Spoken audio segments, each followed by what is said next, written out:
Welcome to another segment of Ask Dr. Schulman. Today's question is something I get all the time. What is the normal blood count that I need in order to have surgery?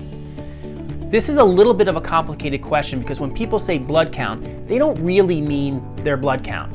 Blood count would refer to the number of blood cells that you have in your body, but what's really important is something called hemoglobin. Hemoglobin is a molecule within your red blood cells that carries the oxygen. So it's the hemoglobin that dictates how well your blood cells can deliver oxygen to areas of the body that need it. So when we talk about safe levels to have cosmetic surgery, we're talking about your hemoglobin level.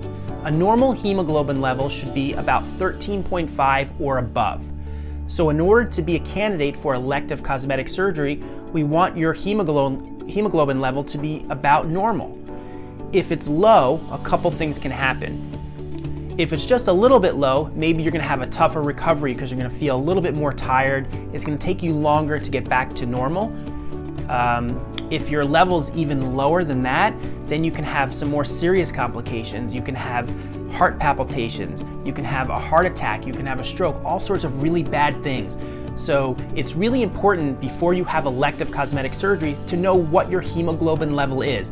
Because remember, no matter what surgery you're having, it's normal for your level to drop a little bit after the procedure. So if you're starting out low, it's going to get even lower after your surgery. A board-certified plastic surgeon will have restrictions so that if your hemoglobin level is too low, they're not going to operate on you.